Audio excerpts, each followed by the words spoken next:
Good afternoon. Video's running. A bunch of people. Here's what's up. We had the greatest day of our lives on Tuesday and Wednesday. It was FTC. It was really like a 2-day event. Yes, it was nonstop.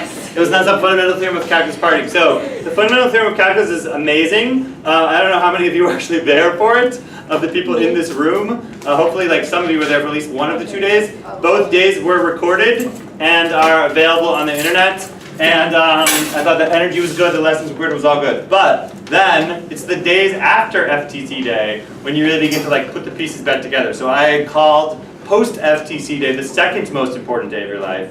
And yesterday on post FTC day part 1, also recorded if you weren't here and is also available online, you need to watch all these damn videos, we did essentially this extended lesson where we looked back at accumulator functions and talked about all their many like intricate properties. It was kind of, was that, you were here? It was like, I thought it was good, right? It was like stuff that you needed to like understand. All right, then we got a packet called integrals and Riemann sums. And I'm gonna go give you one of those in like a second. Do you guys have this packet or not? No. Mostly not. There's a problem that we went over. Oh, that? No, this thing. Oh. Yes, I do. Okay. Alright, so what we're going to do today is like more the FTC just happened. What the hell is going on? Do I really know what's going on or not? Alright, first of all, I want to make sure that everyone's got this distinction clear between, okay, when I take the integral from 2 to x of f of t dt versus the integral from 5 to x of f of t dt. That these are, of course, like different. I want a good marker. These are, of course, like different. Functions, but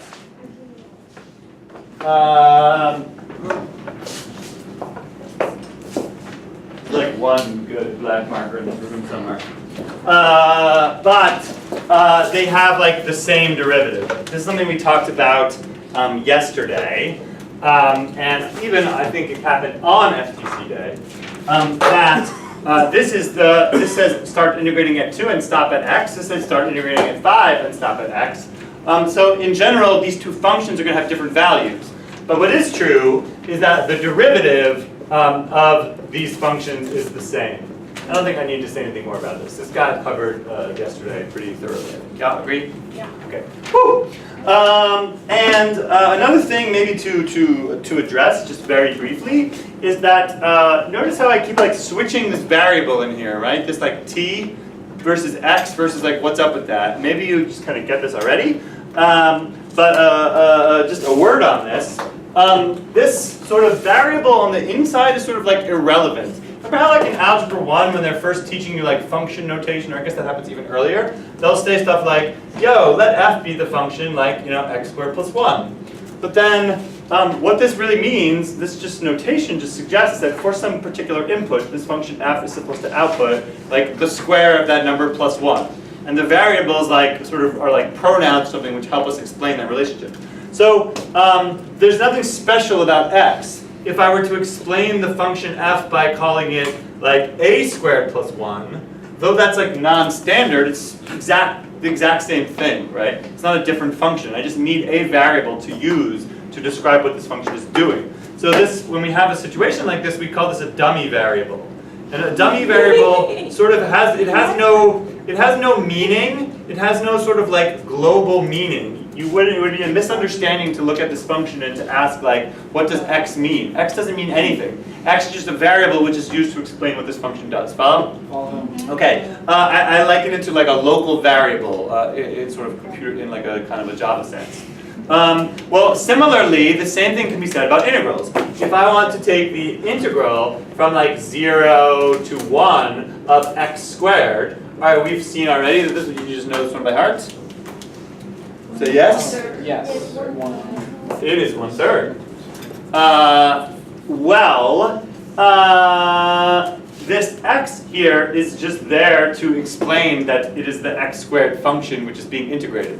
If I were to ask you for the integral from 0 to 1 of like y squared dy, what's the answer? 1/3. it's still 1/3, right? The variable I use is irrelevant. The variable doesn't mean anything, it's just a dummy variable. Cool? No. Okay, so since this is a dummy variable, like you have to just, when you see expressions, when we're talking about these accumulator functions, you need to be sophisticated enough to realize that the true variable here is x, right? T is just irrelevant. So I switched to some new dummy variable t, just because it would be very confusing, bordering on wrong to have like an x here. Cool? That's all.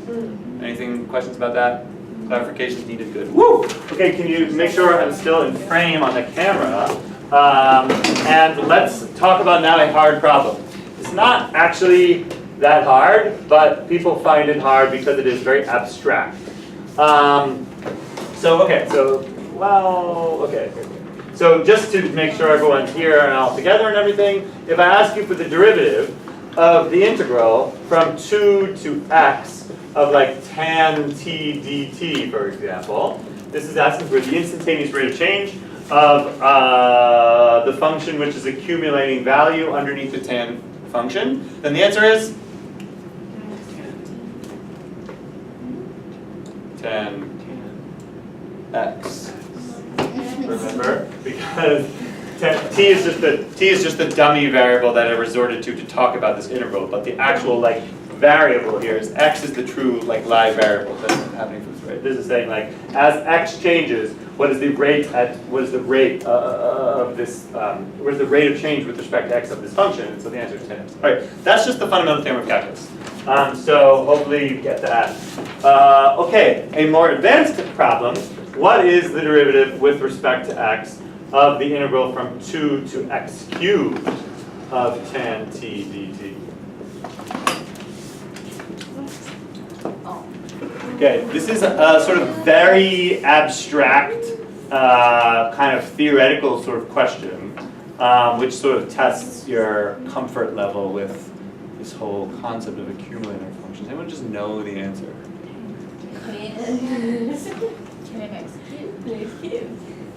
Tan x cubed is a decent guess, but it's not quite right. No, they're just putting the letters together in different orders. Okay, so the reason, 10x, yeah, 10x derivative x cubed. yeah, yeah. What he's saying is, look, man, this function that we're differentiating is very much like this function that we're differentiating. You have to actually feel that this is a function, and that the true variable here is like this one. If you're comfortable enough with accumulator functions that you really see this thing in the brackets for like what it really is, which is a function, this being the like live variable, then what is this thing in the brackets of the second line here? Well, it's like that same function, but with like an x cubed inside of it. And so what is relevant here? The chain rule. Yeah. And so get it, this is just easy way of doing this problem is to say that the derivative of this accumulator function, but with this x cubed inside of it, is just tan of x cubed back inside 3x squared. 3x squared.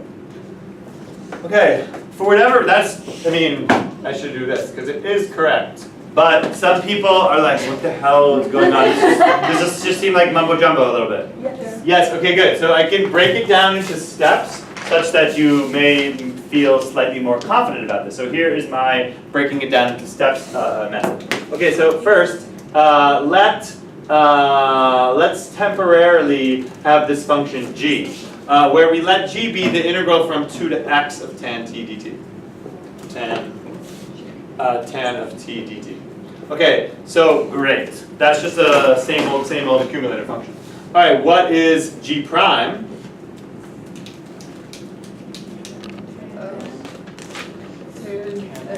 Tan x. So that's just like old stuff. Okay, so now what I want to do is give a name to this thing that I'm trying to differentiate inside the brackets here. So let's call it h. Let h be the integral from 2 to x cubed of tan t dt. Okay, and just like agree that this is the thing that I'm trying to differentiate, right? So right? So the goal is to figure out what h prime of x is. Okay, well, in order to do this, what I can do is just express h as g. So what is, I guess we'll do it over here. What is h? H is actually g of x cubed. And I am introducing this like extra notation, and I'm introducing these extra names just so that I can write this line. And all this line does is just make it more obvious to you, if it wasn't already, that h is in fact the composite of two functions. The outer function is an accumulator function, and the inner function is this x cubed function. Now is it more obvious that that's the case? Yes. Okay, so then it should become, therefore, more obvious that I need the chain rule to correctly differentiate this. And now that it's written in a more standard notation, what is the derivative of g of x cubed? Okay, but more generally speaking, if you want me to differentiate g of x cubed, it's The derivative of g times at x cubed times the back inside 3x squared. Oh. Okay, is it feeling better now? Good. And then, what is g of x cubed? Well, we've already also previously calculated g prime, right? And so the answer is, this is tan of x cubed times 3x squared. Alright, are there like heads in the way, or is that like clear on the camera? A little bit of both. I see tan x cubed. Good. Alright, Nurma, you're running the camera? Good. Woo! Yeah, beautiful. I'll take it. Alright, next, let's, how's the battery doing, I was saying? Next, let's go over, here. Woo! Okay, I have now a problem for you that is a sort of throwback. We could have done this usually in period 4. I did this pre-FTC day, but in I think period 6 and 9 I didn't. So just temporarily suppose that you don't know the fundamental theorem of calculus, and let's pose a question, which is just a beautiful, crazy question. That question is, what is the integral from 0 to pi of sine? Oh boy, that is, let's draw a picture of it. Well, it's going to look something like this. And notice I'm kind of like respecting the sine curve, so to speak, in that I am drawing it in a kind of a square grid, or at least I tried to make that about 3 times as much as that. And the area I'm looking for is like, is this. Right, can I get a ballpark estimate? 2. Yeah, you're saying 2. Where are you getting 2 from? Because it's 1 by about 3, but it's less than that. And 2 is Okay, good. I mean, out of the integers. Yeah, so good. So what she's saying is, first of all, that you can put this one hump of sine curve in a pi by 1 box, so it's certainly less than pi, yeah? But it's also certainly more than pi over 2, because, like, picture, yeah? Because this would be like, the red triangle would be half of that, right? So yeah, so somewhere more than 1.5 and less than 3, maybe like 2-ish. Okay, how might we do this? Well, if we don't know the, what? And previous ID. Great. If we don't know the fundamental theorem of calculus, then this is gonna be really hard. And in fact, I'm not sure how to possibly do this. Because what would you like to do? You'd like to split this up into a number of subintervals, take sample points on each subinterval, but then like I'm gonna get like a formula which is like the sum from I equals 1 to n of like sine like x sub I. And like I don't know any formulas for the sums of like sines, right? Okay, so let's do a quick cheat. And the quick cheat we're gonna do is let's just use n equals 10. In other words, split this up into like pi over 10, then this would be like 2 pi over 10, 3 pi over 10, who's with me? 4 pi over 10, etc. Okay, and then can I go straight to the sigma notation for this? If I went straight to the sigma notation, I would get that this would be the sum from I equals 1 to 10, because there are 10 rectangles that I'm adding up. And what is the area of the ith rectangle? Well, the area of the ith rectangle is going to be just like sine of I times I've moved over by pi over 10. Agreed? Okay, and the width of each subinterval is pi over 10. Alright, so now I'm just going to like cheat and resort to technology to do this problem for me. Can someone turn the camera over here?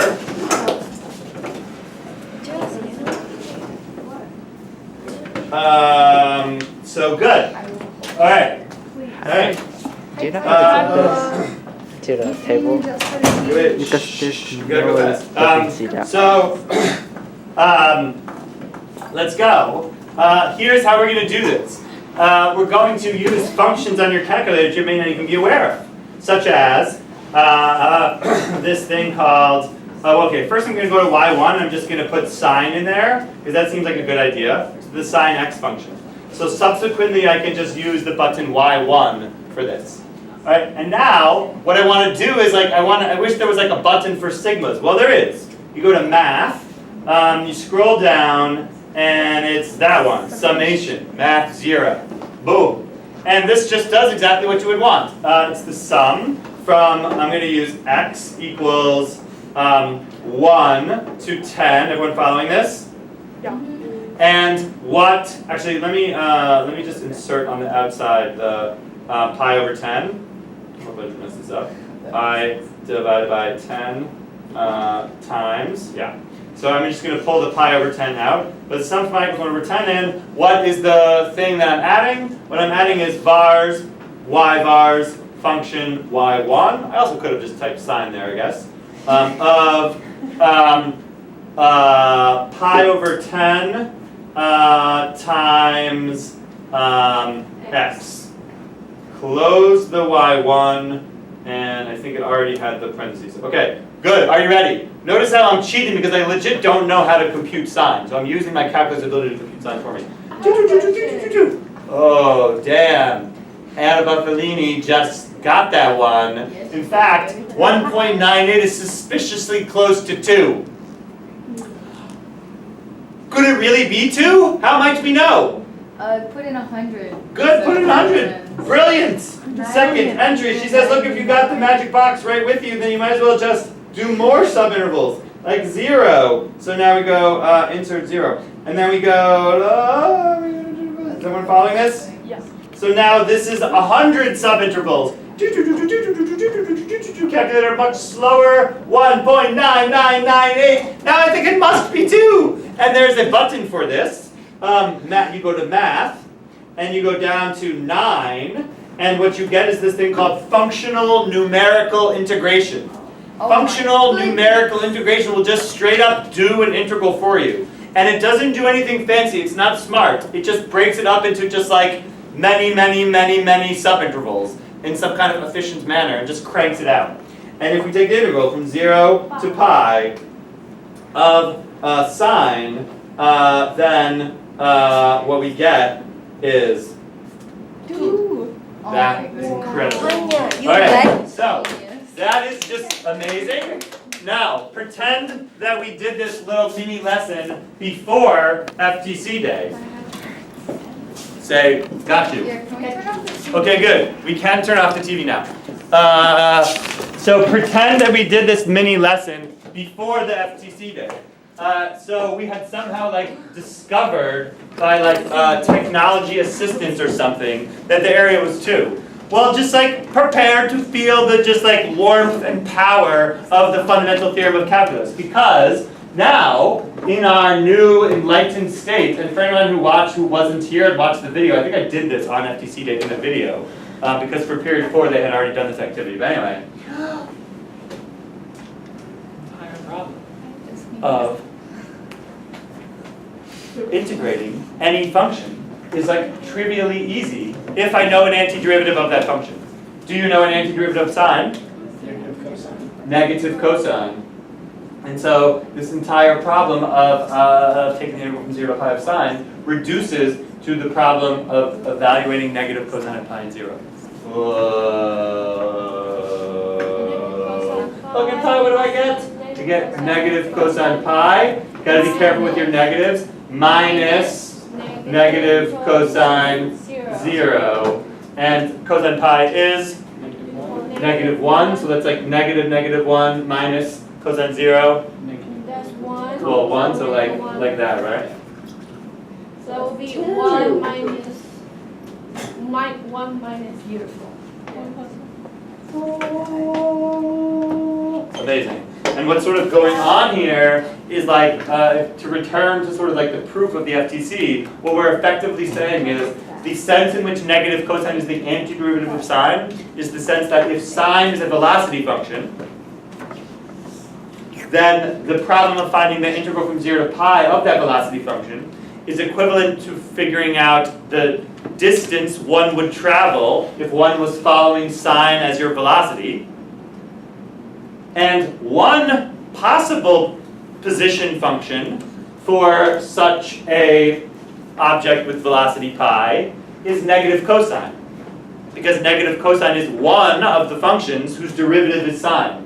And so negative cosine is a potential position function for sine. I say potential because it could differ by a constant, right? And so taking the position at pi and the position at 0 and subtracting, I have found the change in position. And effectively, any function whose velocity is following the sine rule must have a position function which is negative cosine plus or minus. As that was sort of just a verbal reproof of the FTC, part 2. Okay, how are we doing?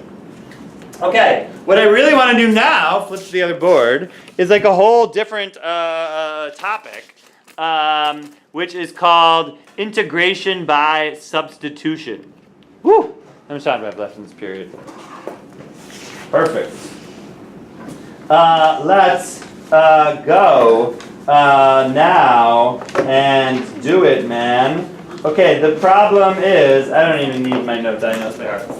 The problem is, take the integral from pi over 4 to pi over 2 of 2 cosine 2x dx. Okay, this is a math problem called taking an integral. First, can we perhaps just guess what the answer is by being smart?